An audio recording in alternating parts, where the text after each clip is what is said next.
بسم اللہ الرحمن الرحیم۔ ایک بادشاہ محل کی چھت پر ٹہلنے چلا گیا۔ ٹہلتے ٹہلتے اس کی نظر محل کے نزدیک گھر کی چھت پر پڑی، جس پر ایک بہت ہی خوبصورت عورت کپڑے سکھا رہی تھی۔ بادشاہ نے اپنی ایک باندی کو بلا کر پوچھا، کس کی بیوی ہے یہ؟ باندی نے کہا، بادشاہ سلامت، یہ آپ کے غلام فیروز کی بیوی ہے۔ بادشاہ نیچے اترا۔ بادشاہ پر اس عورت کے حسن و جمال کا سحر سا چھا گیا تھا۔ اس نے فیروز کو بلایا۔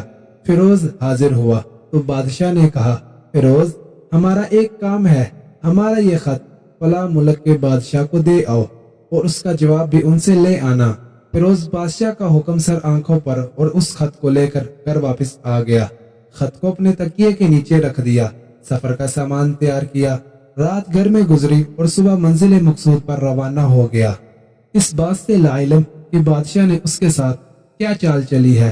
ادھر فیروز جیسے ہی نظروں سے اوجھل ہوا، بادشاہ چھپکے سے فیروز کے گھر پہنچا اور آہستہ سے فیروز کے گھر کا دروازہ کھٹکھٹایا۔ فیروز کی بیوی نے پوچھا، کون ہے؟ بادشاہ نے کہا، میں بادشاہ، تمہارے شوہر کا مالک۔ تو اس نے دروازہ کھولا، بادشاہ اندر آ کر بیٹھ گیا۔ فیروز کی بیوی نے حیران ہو کر کہا، آج بادشاہ سلامت یہاں ہمارے غریب خانے میں؟ بادشاہ نے کہا، میں یہاں مہمان بن کر آیا ہوں۔ فیروز کی بیوی نے بادشاہ کا مطلب سمجھ کر کہا، میں اللہ کی پناہ چاہتی ہوں، آپ کے اس طرح آنے سے مجھے کوئی خیر نظر نہیں آ رہی۔ بادشاہ نے غصے میں کہا، اے لڑکی، کیا کہہ رہی ہو تم؟ شاید تم نے مجھے پہچانا نہیں، میں بادشاہ ہوں، تمہارے شوہر کا مالک۔ فیروز کی بیوی نے کہا، بادشاہ سلامت، میں جانتی ہوں کہ آپ بادشاہ ہیں، لیکن بزرگ کہہ گئے ہیں، اگر مچھر گر جائے کھانے میں تو میں کھانے سے ہاتھ ہٹا دیتا ہوں، اگرچہ میرا دل کرتا ہے کھانے کو۔ میں تمہارے کھانے میں کوئی پھول نہیں چھوڑوں گا۔ لوگوں کا بکثرت یہاں آنے جانے کی وجہ سے شیر کو اگرچہ جتنی بھی تیز بھوک لگی ہو، لیکن وہ مردار تو نہیں کھانا شروع کر دیتا۔ اور کہا، بادشاہ سلامت، تم اس کٹورے میں پانی پینے آ گئے ہو جس میں تمہارے کتے نے پانی پیا ہے۔ بادشاہ اس عورت کی باتوں سے بڑا شرمسار ہوا اور اس کو چھوڑ کر واپس چلا گیا، لیکن اپنی چپل وہیں پر بھول گیا۔ یہ سب تو بادشاہ کی طرف سے ہوا۔ اب فیروز کو آدھے راستے میں یاد آیا کہ جو خط بادشاہ نے اسے دیا تھا وہ تو گھر پر ہی چھوڑ آیا ہے۔ اس نے گورے کو تیزی سے واپس موڑا اور اپنے گھر کی طرف لپکا۔ فیروز اپنے گھر پہنچا تو تکیے کے نیچے سے خط نکالتے وقت اس کی نظر پلنگ کے نیچے بادشاہ کے چپل پر پڑی تو وہ جلدی میں بھول گیا تھا۔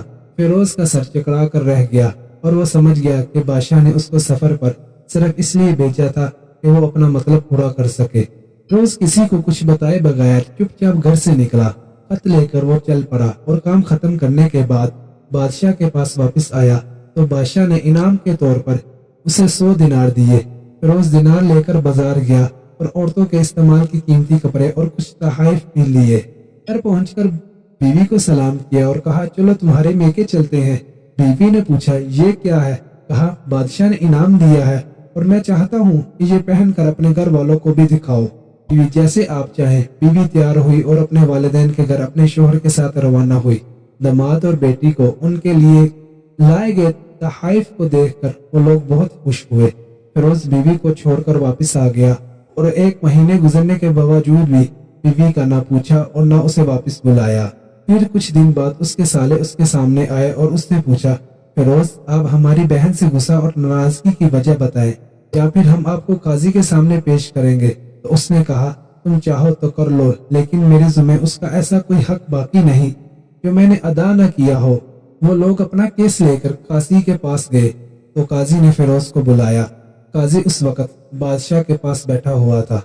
لڑکی کے بھائیوں نے کہا، اللہ بادشاہ سلامت اور قاضی کو قائم و دائم رکھے۔ قاضی صاحب، ہم نے ایک سرسبز باغ، درخت پھولوں سے بڑے ہوئے اور ساتھ میں میٹھے پانی کا کنواں اس شخص کے حوالے دیا تو اس شخص نے ہمارا باغ اجاڑ دیا، سارے پھل کھا لیے، درخت کاٹ لیے اور کنویں کو خراب کر کے بند کر دیا۔ قاضی نے فیروز کی طرف متوجہ ہو کر پوچھا، ہاں تو لڑکے، تم کیا کہتے ہو اس بارے میں؟ فیروز نے کہا، قاضی صاحب، جو باغ مجھے دیا گیا تھا وہ اس سے بہتر حالت میں میں نے انہیں واپس کیا ہے۔ قاضی نے پوچھا، کیا اس نے باغ تمہارے حوالے ویسی ہی حالت میں واپس کیا ہے جیسے پہلے تھا؟ انہوں نے کہا، ہاں ویسی ہی حالت میں واپس کیا ہے، لیکن ہم اس سے باغ واپس کرنے کی وجہ پوچھنا چاہتے ہیں۔ قاضی: ہاں فیروز، تم کیا کہنا چاہتے ہو اس بارے میں؟ فیروز نے کہا: قاضی صاحب، میں نے باغ کسی بغض یا نفرت کی وجہ سے نہیں چھوڑا، بلکہ اس لیے چھوڑا کہ ایک دن میں باغ میں آیا تو اس میں نے شیر کے پنجوں کے نشان دیکھے تو مجھے خوف ہوا کہ شیر مجھے کھا نہ جائے، اس لیے شیر کے اکرام کی وجہ سے میں نے باغ میں جانا بند کر دیا۔